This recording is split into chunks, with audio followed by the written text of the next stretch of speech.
Šiandien mes laboratorijoje virsim muilą. Nusipirkome ekologiško aliejaus. Ir iš ekologiško aliejaus padarysime muilą, kuris plaus aliejų. Ir ekologiškai, ir neekologiškai. Visus plaus. Bet prieš tai čia reikia viską apsitvarkyti, nes čia buvo viskas naudojama nebe pagal paskirtį. Kad čia muilo virimas, tai čia ne kiaulėm tu verdi. Tai turi būti viskas čia laboratorija. Tai yra mano senoji versija. Ir pagal atliktus eksperimentus aš darysiu 5-ąją versiją. Žiūrėk. Automatiką pasidariau. Hebrytė, muilo virimas tai nėra čia kažkokie dideli stebuklai. Atsinešiau naujas svarstyklytes, kiek pabandžiau porą sekundžių, tai už tokius pinigus tikrai 0,1 gramo tikslumu realiai gali sversiu. Galvojau, nuo ryto jau čia pulsiu virti ir muiliuką, bet gaunasi rezultate, kad visokio reikaliuko čia, tai mašina sugedo, tai su trobelė reikalėlė atsirado, kad svečius priimti. Labai garbingi, beje, šį kartą mano uošviai atvažiuoja, tai labai džiaugiuosi. Jaunimą apžiūrės, ką jaunimas veikia, ar apsišiukšlinė. Čia buvo viena iš priežasčių irgi laboratorijoje įsiplaut. Čia pakol kas aš eksperimentam naudoju, va čia tokie organiniai aliejai, čia tokie kokosų aliejai iš Maximos. Čia viskam akcija buvo, rekomenduoju, kaip sakyti. Extra Virgin Olive Oil Organic aliejus susidaro iš riebalų rūgščių, kurias aš užsidėjęs apsaugos priemonės. Nes šarmas yra žiauriai mocnas, tai kažkur pateks ant rankų jums skaudės. Jeigu į akį, tai gali reikėti ir į ligoninę važiuoti. Tai, žodžiu, susimaišiau su šarmu ir ten viskas papakaloja, reakcija vyksta, tampa muilą. O šarmo aštraus liks arba neliks, jeigu gerai skaičiavimas padarysiu. Taip susikaupsiu, kai jūs man dabar netrukdykit. Aš jūs išjungsiu, nes man reikia čia susiskaičiuoti formulės, kurį naudoju galutiniam skaičiavimui ant kompiuterį. Internete yra toks soapcalc.net.org kažkoks. Tiesiog soapcalc Google įveskite, išmesiu jums. Ten susivedi visus aliejus, kokius tu naudoji, susivedi, kiek tu ten ko dar dėdė, kaip nori, tau pasakys, kiek reikia į tą aliejų įdėti šarmo. Viskas, ką reikia žinoti, viskas sumaišai, parodysiu to viską. Viskas aš išjungiu, pailsėkit, grįšiu, kaip paskaičiuosiu. Soapcalc.net. Čia spaudė receptą kalkulator. Va čia suvedė aliejus, kokius nori matyti. Čia pasirenki, kad ir gramais, ar natrį, ar kalį naudosi. Nu tai reikia biškai paskaityti, aišku, čia kiek kvapų, ko, trečio. Ir tau suskaičiuoja, kiek to reikia tau šarmo, to kalio ar natrio. Aš čia ne tutorialą darau, bet jei kažkas norės darytis, tai va reikia pasižiūrėti kažkokį tutorialą, kaip tu naudotis. Čia, žinokit, praėjo kokią 1,5 valandos, čia dar skaičiuoju, nes... O, kaip čia įsigilinu, čia dar tas, anas, viskas. Savo laboratorijoje su savo gamybos muilu nusiplaut reikia rankas ir tada pradėti tam, kad vandens su kalkėm nepakliūtų, tai aš nieko visur viską išsausinu, gręžinio vanduo, visai tiks, bet muilas nebus toks skaidrus, jis gali būti drumstas, nes ten yra visokių mineralų. Dėl to mes naudojam distiliuotą vandenį, kuris jau baigėsi, bet aš turiu atsargų dar. Vienas iš labai nuostabių aliejų, kuriuos mes naudosim, kaip kavos sviestas iš principo, tai šokoladą iš jo daro. Kakosas aš naudoju visiškai rafinuotą, papigiai, pasižiūriu, kiek man reikia. Oho, kiek man čia daug reikia, nu ir vamoju. Geriau būtų prieš tai išlydyti, tada tikrai ištikyti ir viso, nu bet...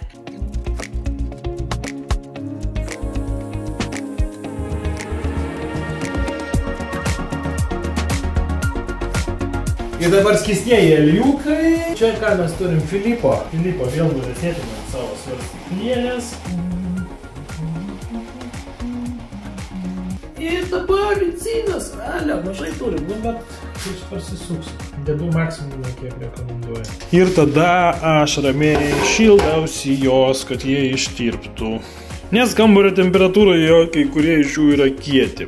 Kvepia kaip kažkoks šokoladinis skaniausias kažkoks patiekalas. Bet čia ir yra visiškai valgoma. Aišku, kada jisai susisaponifikuos, tai pasikeičia struktūrą, jisai pavirs iš riebalų rūgščių, pavirs į riebalų druską. Laukit, aš jums parodysiu pats.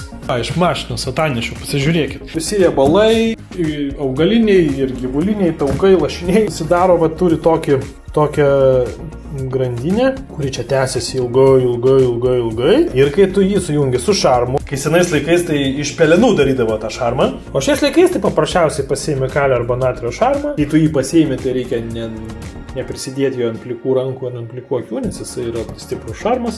ir tada reaguoja, anksčiau ir vėliau šitie susimakaloja, sureaguoja, va šitie nukrenta ir vietoj jos prisijungia kalis, o jis nukritęs susijungia su OH. Nu, tokia paprasta čia matematika abėcėlė. Ir gaunasi glicerinas ir muilas. Muilas tai yra štai ilga grandinė prisijungusi kalį. Kalis toks metalas labai sveikas, kalis širdžiai. Ir svarbus dalykas yra vesti, pavyzdžiui, formulę susirašai, ten tipo 100 gramų, 100 tiek ano gramų, o pili ir realiai gal koks gramas ten, tai pasirašai, kad iš tikrųjų panaudojau tiek, planas buvo tiek. Ir pagal mano formulę mes turime įdėti vandens. 300 gramų šiuo atveju. Tai yra distiliuotas vanduo ir tokiu atveju, jeigu tu nori tokį skaidrų muilą išgauti. Nes kitu atveju tos visos kalkės, kurios yra vandenyje, sureaguos su muilu ir tada tavas iškris, ir kadangi muilas tirštas, tai jos ten bus pasklydę kaip emulsija ir jis nebus toks skaidrus tas muilas. Bet nesipainiojam, gramas čia, viskas yra ok. Nu jau už tos stiklinės atgal nereiktų distiliuotą vandenį pilt, tokių tai aš stengiuosi nedaryti. Ir tada mes jau turim būtinai užsidėti apsaugos priemonės. Jeigu maži lašiukai tiškai, tai geriau, kad rankovė būtų, bet jeigu užsipilsi visą, nu tai tada kol nusiimsi, šiek tiek tau paveiks, bet čia ne taip, kad užtirpsi. Va šitas šarmas, aš šį laikau nuostabiausios Ikėjos šitus šaldymo pakelius, jo kad šitas šarmas jisai traukia drėgmę ir jeigu jis pritrauks drėgmės, jis pasunkės. Ir kai aš pasunkės, čia reikia labai gramą dalimi suskaičiuotos dalykus, jeigu jis ten pasunkės 10%. Tai tada labai jau tavo muilas bus nusivažiavęs nuo tavo formulės. Teorija nuo praktikos labai skirsis. Aš tikrai reikėtų nusipirkti, jis užmiega, o jungės jis tik tai turi pamiegot, biškai tik tai įsijungia. Bet vis taupau 6 eurus. Kam pirkti ir vartotojai turi gerą. Pasiemam tuščią, švarę kolbelą, gal didesnį geriau pasiemam. Pasisveriam, kiek jinai sveria. 16 kolbelą. Ir žiūrim, kiek čia mums reikia. Oho, 95,38. Viskas aišku. 0,38. Čia jau reiks sverti su kurto kablelį, kur nors vieną. Va, svėriau su šitom 16 gramų, sakė. O šitas nurodo 15,7. 7, nes ana apvalė. 3,8. Šarmas dedamas į vandenį, o ne atvirkščiai. Nes gali ta reakcija tokia karšta į akis pasidaryti. Nu, va, biškai kaito. Tai aš palaukiu, kol jis pilnai įsiskaidrina, kai visiškai yra gerai, kaip sakyti, susitirpęs. Kaip jūs čia patekot? Prašom leidimą parodyti. Šnipas. Įdėjau dabar gliceriną. Irgi gerai išmaišom. Ką jis padaro? Jis padeda super pagreitina reakciją. Lyvo gali, jeigu tik vieną naudosi, tai ten gali 20 valandų laukti, kol reakcija vyks. O šitas glicerinas jisai padaro praktiškai labai greitai. Tai čia slaptas toks ingredientas. Čia tarp mūsų lieka. Šarmą supyliau į šitą aliejų, dabar aš jį pašildysiu. Dabar aš iki 80 darau, užkaitinu. Nu ir žodžiu, jį laiks nuo laiko su blenderiu ir šildai 8 laikai. Nu ir tai va, šiam 5 laipsniai, pabiški šildai. Aš dar taip stengiuosi su blenderiu plakti, kad kuo mažiau oro pagautų, nes karštas aliejus, jis iškart tas oras, kaip sakyti, kad kuo mažiau oksiduotųsi.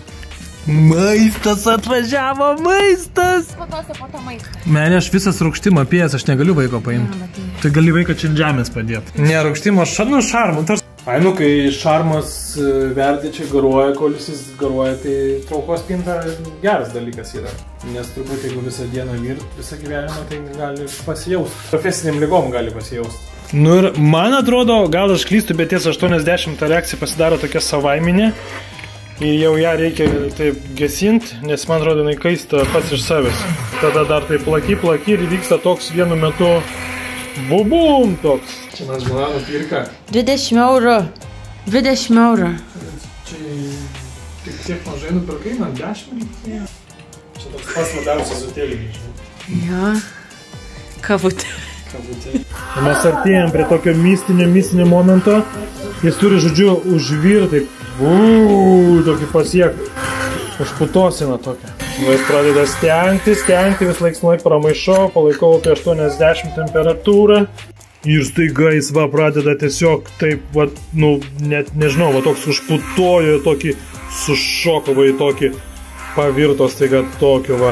Čia žiauriai mistinis toks momentas, nu matais va, viskas sukietėjo. Ir kelias valandas taip šiltai laikyti, kad jis pilnai įvyktų tą reakciją. Jis jau prasidėjo, tokia grandininė reakcija. Va, mes matome, tokia yra dabar atsirado taip staigiai, pokšt ir pavirto pasta. Šitą pastą šiltai dabar aš palieku uždengtą ir laukiu kelias valandas, kol jinai skaidri pasidaro. Tai rodo, kad jau reakcija įvyko. Uždariau į greitpodį ir uždėjau savo striukę. Kad šiltai stovėtų. Kaip didelis kiekis, tai jis pats iš savo masės šiltai stovės. O mažesnis kiekis, aš biškį uždengiu ir viskas. Ir jis dabar bręsta. Ten vyksta toksai, nu kaip brangakmeniai susiformuoja struktūra tokia. Paskui mes labai sunku tą visą prisodrint vandens. Daug, tai po biškį sodrini vandens ir tada jisai išbrinksta, ta želė išbrinksta ir tampa pačių nuostabiausių mūlų. Lybės darau, dar ten tokių priedų dedu, kaip sakyti, firminės paslaptys lieka firminiam paslaptim. Iš principo, šitą pastą skiesk vandeniu ir tau yra muilas. Negaliu nutilėptis, pažiūrėk. Aš valgau, man iškart visus nervus nuima. Ir aš žiūriu, saulutė, žiūrėkit, saulutė krenta, muilas bręsta. Ant žemės vienas deimantukas, ant kėdės kitas deimantukas, aplinkui miškas. Tokia idėja, toks laimės jausmas atėjo. Žinokit, čia buvo labai gera mintis ofisą pasidaryti, ofisą brūkšnelis laboratoriją miške. Kad ir ką tu čia darysi, visai kitos mintis. Pasižiūri, kažkoks šiandien tetervinas, kažkoks nematytas paukštis, atėjo žaukas čia taip cypsi, žinai. O kol vyksta reakcija muilo, reikia, kad neutralizuoti visą CO2, kurį mes išskyrėm naudodami elektrą, kad tą muilą išvirt, reikia paimti ramunėlių ir apsodinti bent 12 arų ramunėliam, kol neužaugo piktžolės pirmiau, nes jau matau visur priaugę. Sėti reikia ir viskas. Tiesiog vaikštam. Žiūrėkit, koks grožis čia pas mus aplinkui. Ten netoli lopšiniai yra, o ten mūsų žemės ten. Na šitą laidą mes pasijungia elektrą, bet iš ano galo ateina elektra, ten eina pas kaimyną dar ten. Nu, kas sakys, kad gydytojai neuždirbo, va, žmonos uošvius. Pažiūrėkit, naujas troleibusas. Ant elektros, be ūsų, be nieko, atvažiavo iki kaimo. Respektabili šeima, visi gydytojai. Tik tai va, dukra dainininkė kažkaip nuėjo šunų keliais. Kaip čia buvo Javutė, kad tu dainuoji estradą, kodėl tėvus? Labą.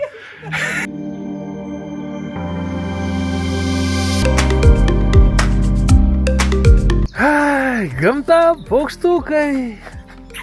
Kas čia? Kažkaip pavasaris reiktų, man atrodo, tą krūvą biškį aptvarkyti. Čia buvo sniegas, viskas tačiau. Viską mečiau į krūvą, sniegas nutirpo. Va, jum ir visa ekologija, kiek šiukšlių. Šitas šiukšlės amžinas, bet kadangi šiukšlės amžinas, tai ir namas šitas bus amžinas, ne? O, kokį grybą, žiūrėkit, padariau. Kad džiovintųsi man, ventiliuotųsi šulinėlis.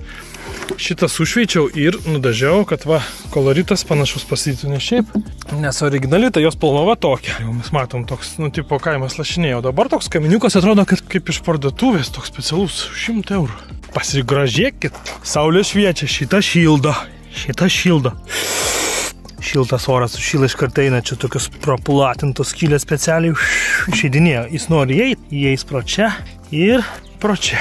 Va, pasižiūrėkit. Ir prasimaišys biški oras ten viduj, nes dabar, nu ne kažką. Va, matom, toksai šlamšto krūva. Po to reikia čia dangti pasikelt, nes jis dabar tokioj duobėj. Reikia nupirkti tokį žiedą, paaukštinimą biški. Daugiau žemės, didesnis sluoksnis susidės. Ir tada reikia prisiruošti kažkaip ten apačioje dar išsibetonuoti su kokiu nors nuolydžiu tik į vieną kraštą, kur subėga gilus infiltracinis toks vamsdelis. Tada čiui mažiau tos drėgmės būtų, nes dabar jisai drėgnas. Ir nuo jo drėgmė kyla į viršų. Kamerai gražiau atrodo nei realybėj, bet ką padarysi? Toks aukštas, geras, nu jau čia galingas.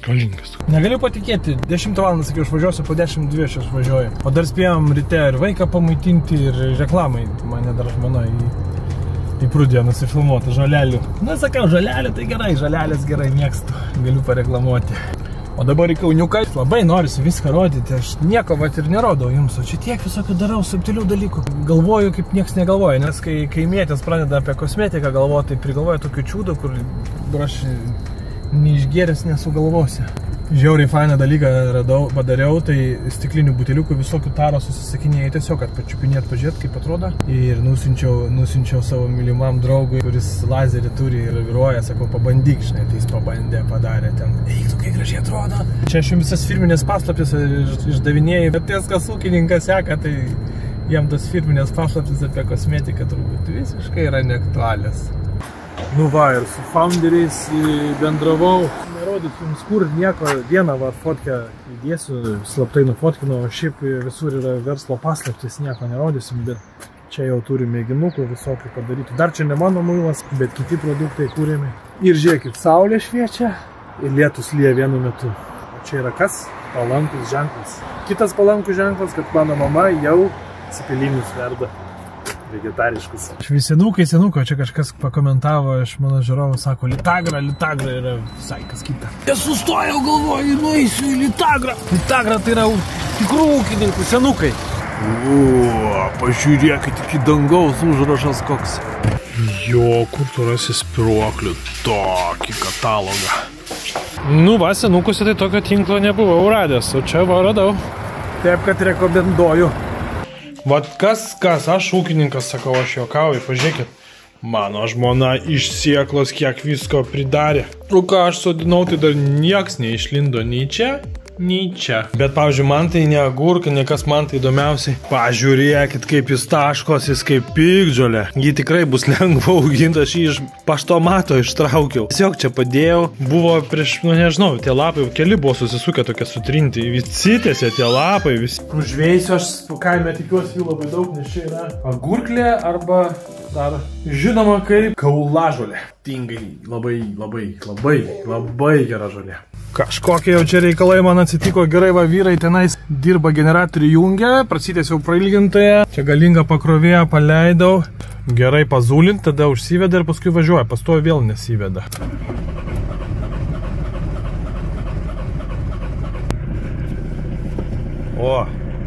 O, Juzarą atvažiavau, dėdė pažiūrėjo, arba elektrinis, sako, klapanas, arba sietka, atvažiuok už savaitės, pažiūrėsiu. Dabar kažkaip reikia tą savaitę išgyventi. Atsidariau, pažiūrėjau, galiu pasakyti, iškart jau jaučiasi geriau, ten viskas džiūna. Girvėjas pučia, skylės, čia skylės, vyksta tokia priverstinė. Saulė šviečia, vėl vyksta. Žodžiu, gyvenimas gerėja ne dienom, bet valandom.